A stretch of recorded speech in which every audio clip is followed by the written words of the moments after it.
Hey there, folks. Welcome to another edition of Uke Lab. Thanks for joining me. Obviously, this is a pre-recorded class for week 1 of August. We're working on the tune Big Black Car by Gregory Alan Isaacoff. It's been a while since we've done one of his tunes. This is one of my favorite. Yeah, and it's kind of made his way up to the top of the Spotify playlist. So be sure to give it a listen. Obviously, there's a Spotify link on the landing page for the content this month. Check out those videos. And of course, this is a recorded video, so try to use it to your best advantage. You can watch it in sections. You can slow parts down, put it at 0.75 speed. You can also repeat things if I'm, not making any sense and you want to hear it again. And obviously, if you're watching it a second time, then you can skip over on not relevant parts on this pass through. But anyway, hope you guys are having a good week. And yeah, we'll see each other next week for live class. So this is the beginner intermediate version. And where are we going to start today? I think what we're going to do is start with... Yeah, we're going to start with chord shapes. Chord shapes for me in this tune are going to be the really big challenge. There's probably, 3 or 4 chords on here that you've never heard of before or are not familiar with, but we're going to be using some tactics. We're going to be using some borrowed shapes to help us learn these. So first thing I want to talk about today is actually bar chords. If you take a look at the second chord on the page, B flat, you'll see that little dotted line between the E and A strings on the first fret. That is going to be your bar chord. And for me, this is the big thing that you want to work on this month, especially, of course, my technology is not working. My pencil is not connected. Let's see what happens if I do that. Nope. Yeah, there it is. Awesome. So yeah, that bar chord. Sorry about that, team.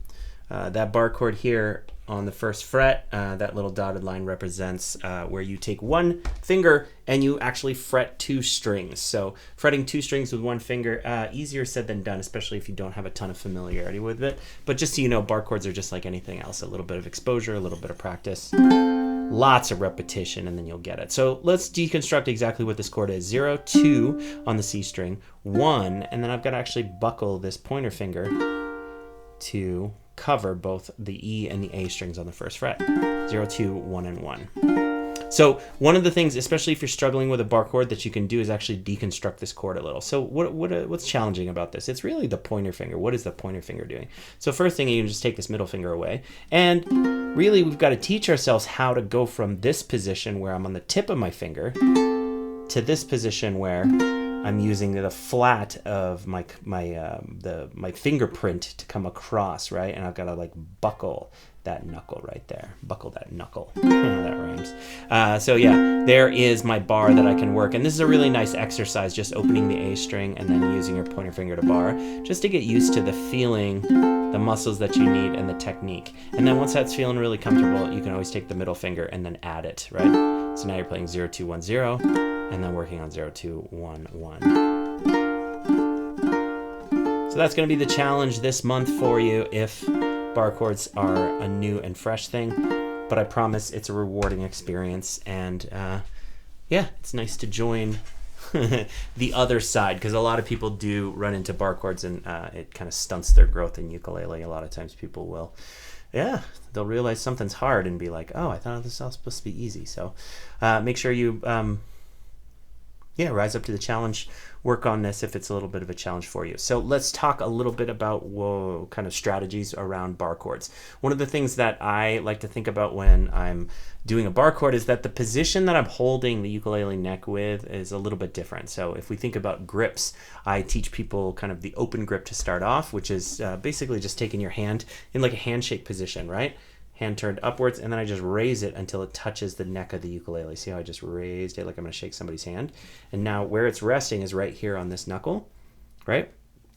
And then you kind of cradle the curve of the back of the neck into this curve in your hand, right? Between your thumb and your pointer finger, this little ukulele necked shape curve right there, right? My thumb's kind of up and I'm resting the ukulele here. And this is where I really want to teach myself how to play all of my chord shapes, right?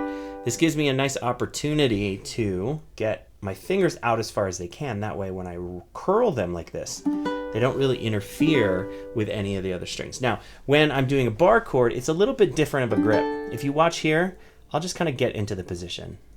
Did you notice how what changed here? See how my thumb is kind of forward? What I do is actually slide my thumb back so that a different part of my thumb is actually anchored against the neck.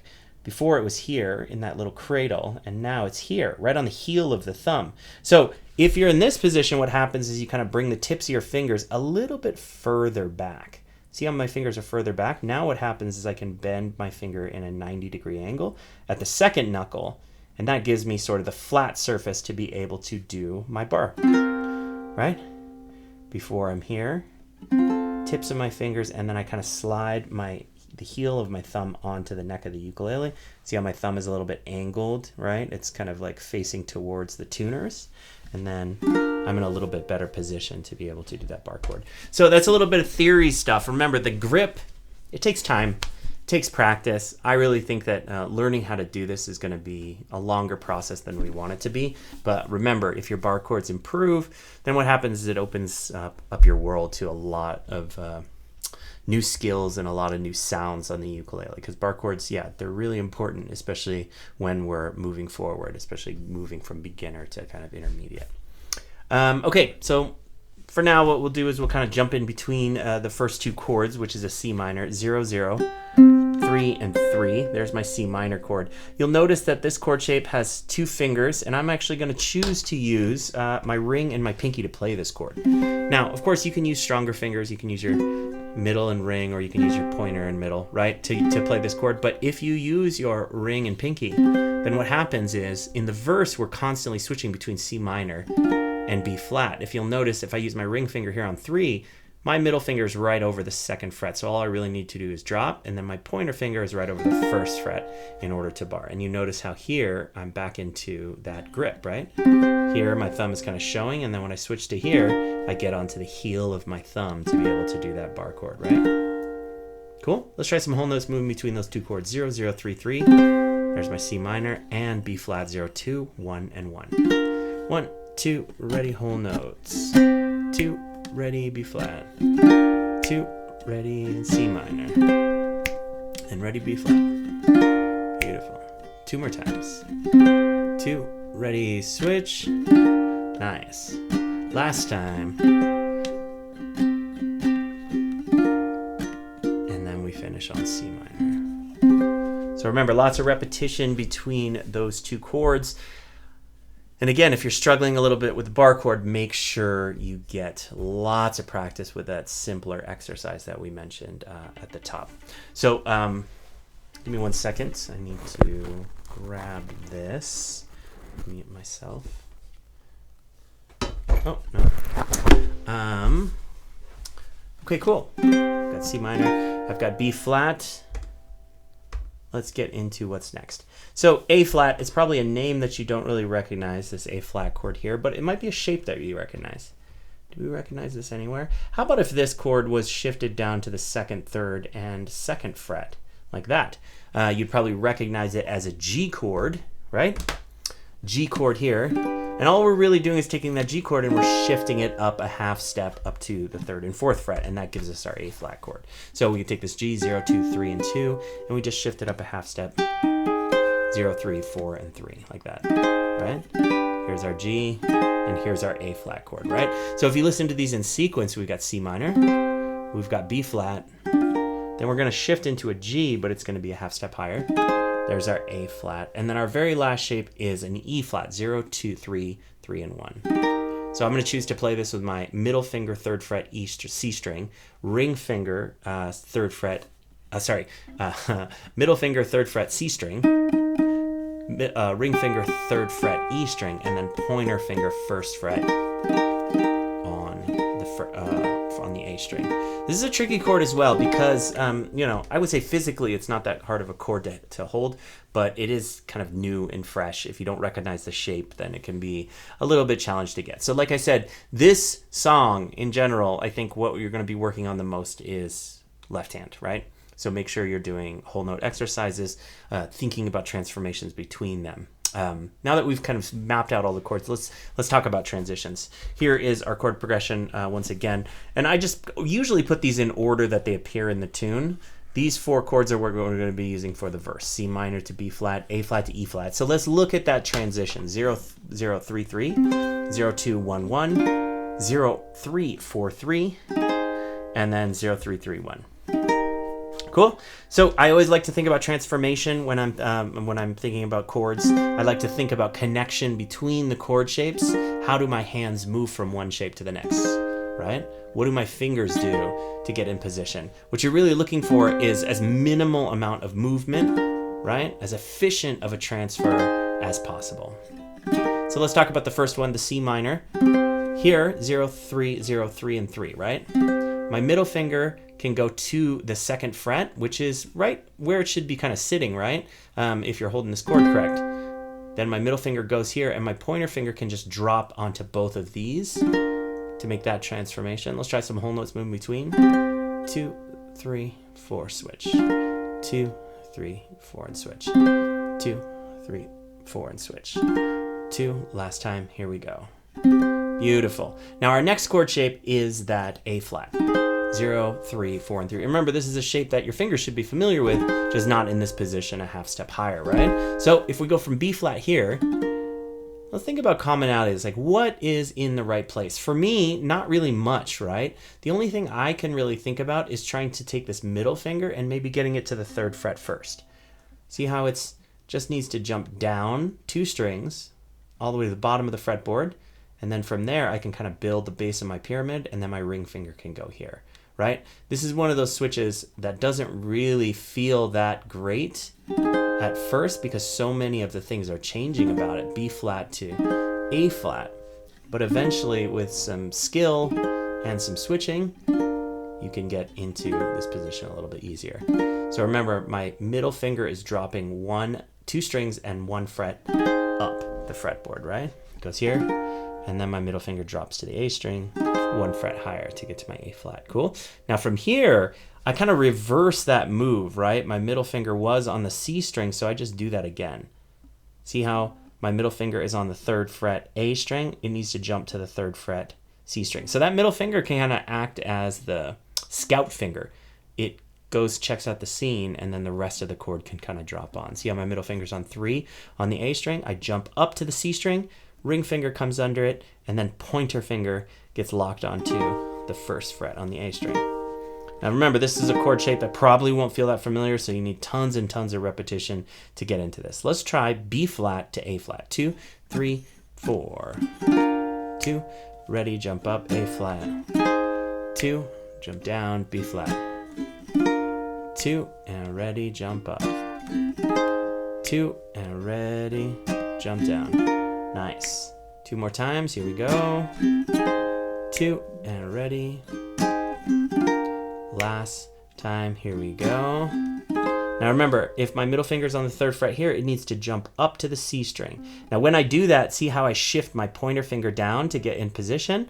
Middle finger jumps up, ring goes under it, 2 inside strings, and then the pointer finger lands on the 1st fret. This is going to be the trickiest change, I think, to get down, so make sure you're trying lots and lots of repetition, thinking about transformation. Most importantly, trying to get my fingers to memorize the movement and be able to jump into it. 1, 2, let's try it, A flat. 2, middle finger jumps up. There's my E flat. 2, and ready, here we go. Last time, A flat and E flat. Beautiful.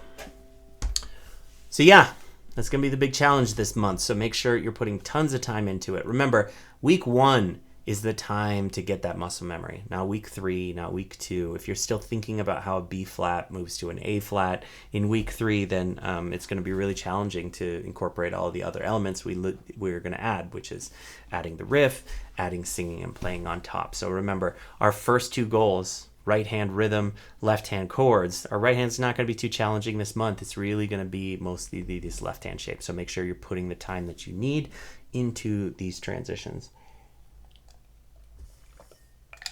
All right, let's try connecting all 4 of them. Just a little visual so you can remind yourself. I'm going to be moving from C minor, right?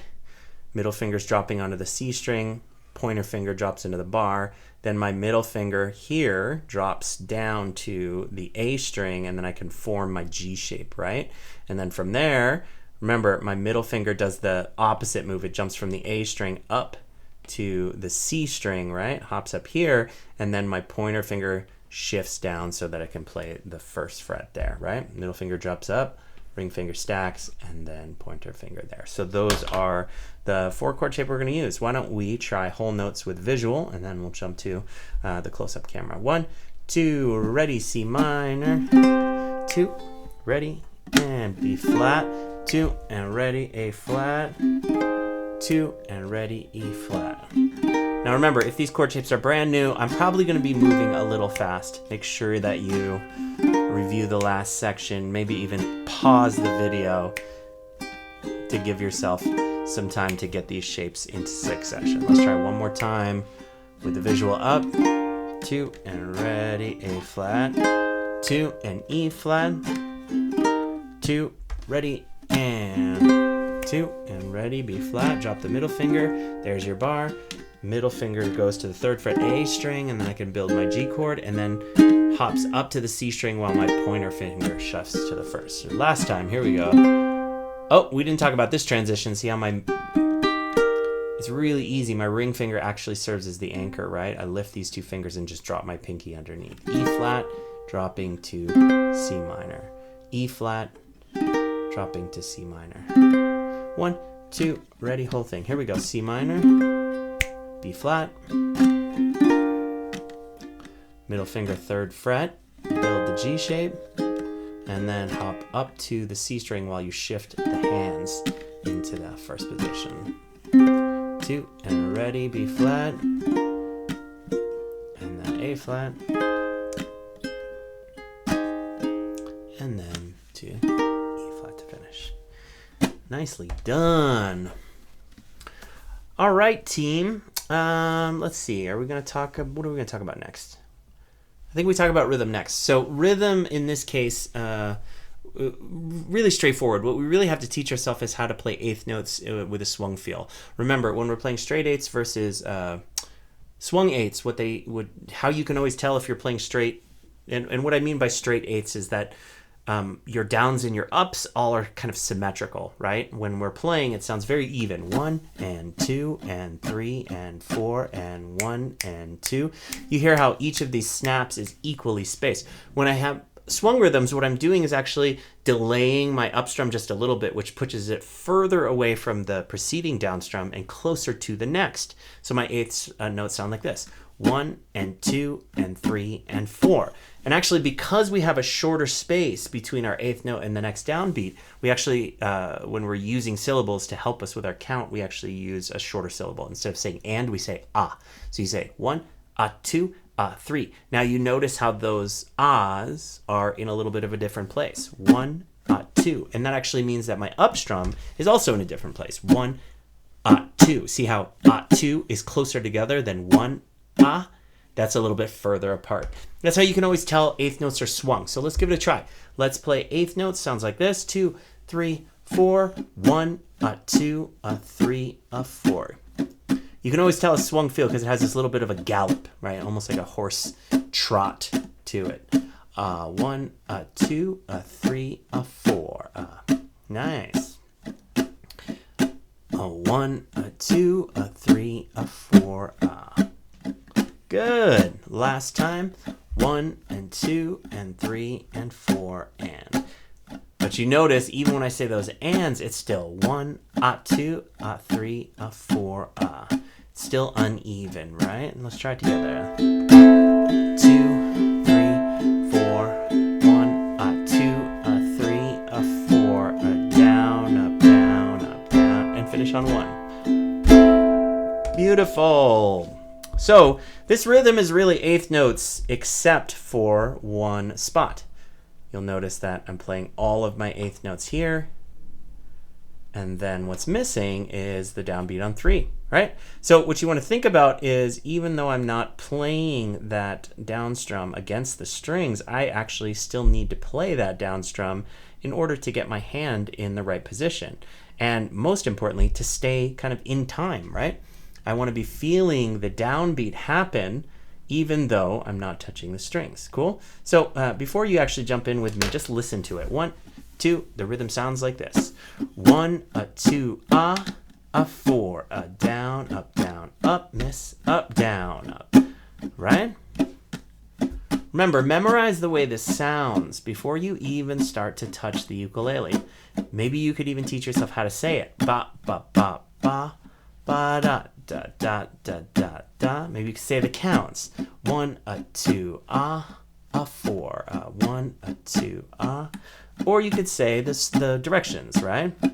You could say down, up, down, up, down, up, down, up, down, up. Last thing is maybe you could clap just to get the feel of the pattern. Just like that. And finish on 1. Cool. Let's give it a try with some strumming. Sounds like this. 2, 3, 4. 1, a 2, a 4, down, up, down, up. 1 and 2, and a 4, ba, ba, ba, ba, ba, da, ba. Cool. Now, remember, if those left-hand shapes are feeling really awkward and uncomfortable still, this is going to be a little bit challenging. So make sure you come back to this when those left-hand shapes are feeling a little bit good. But just for sake of time, I'm going to try adding the left-hand shapes here. Let's try C minor. B flat. A flat. E flat. One more time. C minor and B flat. A flat and E flat. Last time. C minor, B flat, A flat, and then E flat. Let's finish it on C minor. Awesome. So for some of you, that might just be the next couple days. Working on that rhythm, trying to learn how to lock it in, and then also those new chord shapes if they feel new to you. Getting these to kind of work in unison, it's a challenge if anything is feeling awkward and uncomfortable right now. But just so you know, like anything, you put time into it, energy into it, it'll become a little more effortless, right? That's what we're looking for, is muscle memory. We really want to try to get our hands to do the job of rhythm and harmony. That way our voice can start to sing the melodic lines on top of it. Okay, let's switch back to this, and you notice on the and of 2 here, we've got a red arrow. That usually represents that's where we're going to be changing in our measure, and you'll notice that this is in the middle of the measure. Well, technically, this is the middle of the measure, right on beat 3, right? Now, the reason that we can't change there is because we're actually not playing anything, right? Like I said, that ghost down strum, that would be kind of a weird thing to do, is to actually switch when that happens because we're not touching the strings. So this is a little bit of an anticipation change. What you're doing is you're learning how to change on the of 2, right on the up strum after you hit the down strum on 2. Cool? So I'll just show you how that sounds first. Sounds like this. C minor, switch to B flat, just like that. So you'll notice on the first and third chord, we're starting on the down beat, but on the second and fourth chord, we're changing on that up strum. Just like that. You were a phonograph, I was a kid. I sat with an ear close, just listening.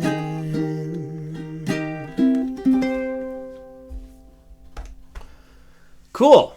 So, like I said, if the left hand's feeling hard, playing the rhythm while you're changing chords, tough to do. Even tougher, changing in the middle of the measure to be able to change chords, right?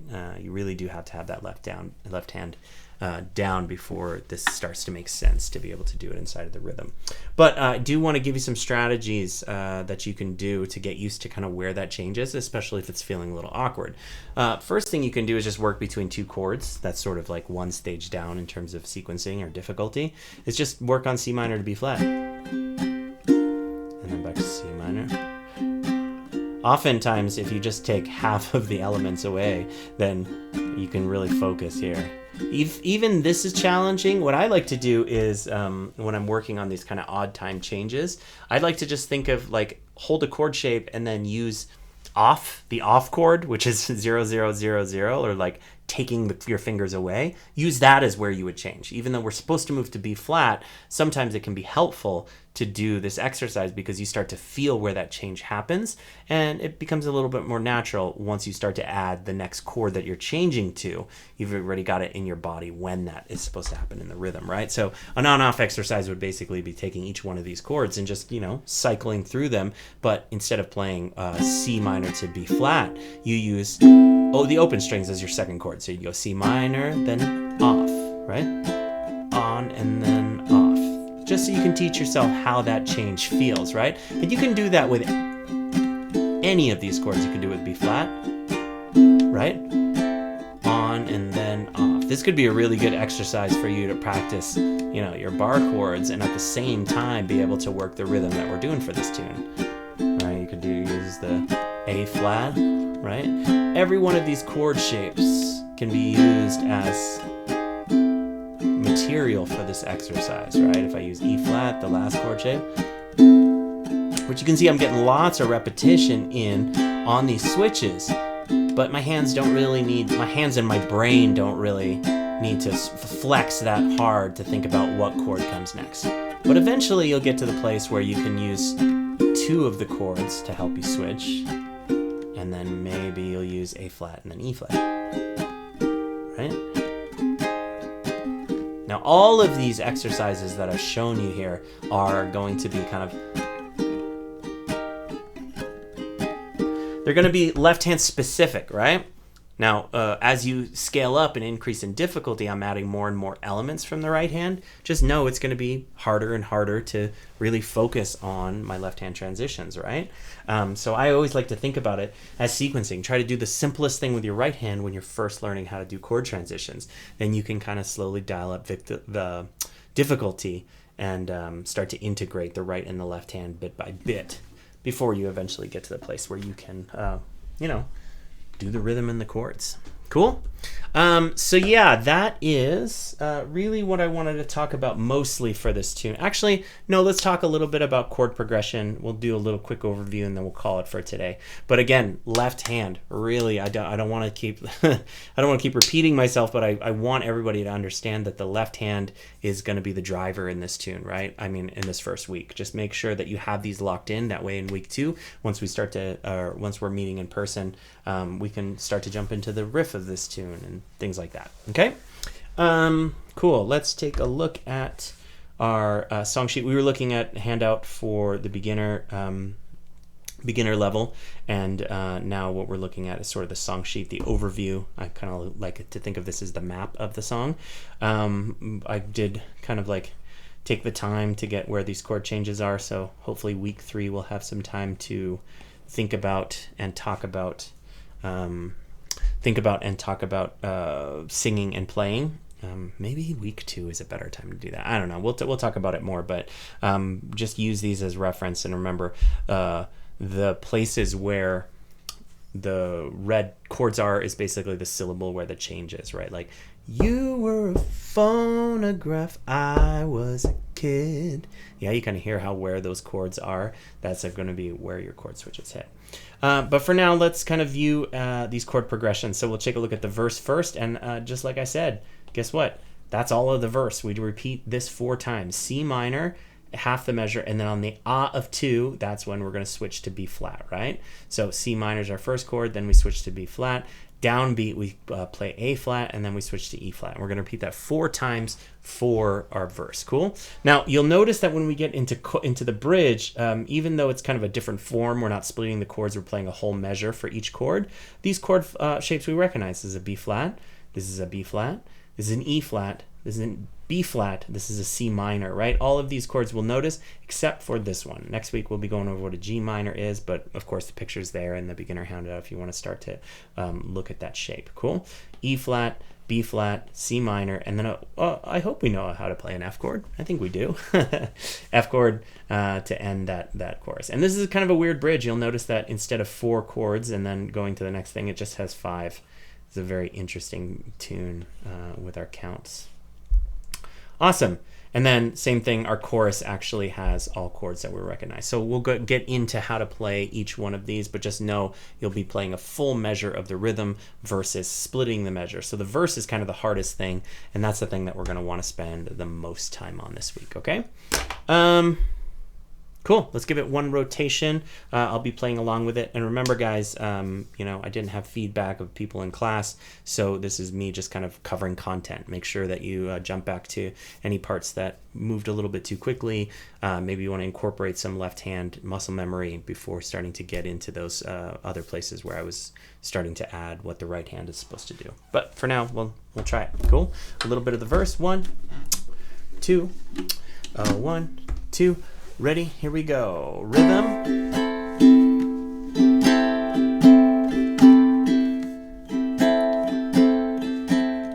And let's try it. Verse 2. Ready? C minor. You were a phone, A flat. I was a E flat. Good. Stuck in my head, just listening. Good. Was there when the rain tapped away down your face? So you were a miracle. I was just holding your space. Remember, C minor, B flat, A flat, E flat. C minor, B flat, A flat, E flat, and finish on C minor.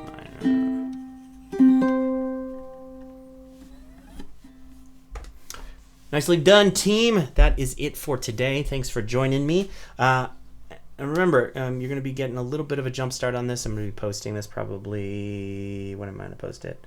I'll probably post it tonight, to tell you the truth, just because it's kind of a fast thing. But so you might be getting a jump start on this, either getting it Sunday or Monday. So make sure you're putting that time in while I'm gone. And then, yeah, we'll get into it next week. Thanks again. And, yeah, we'll see you guys next time. Bye-bye.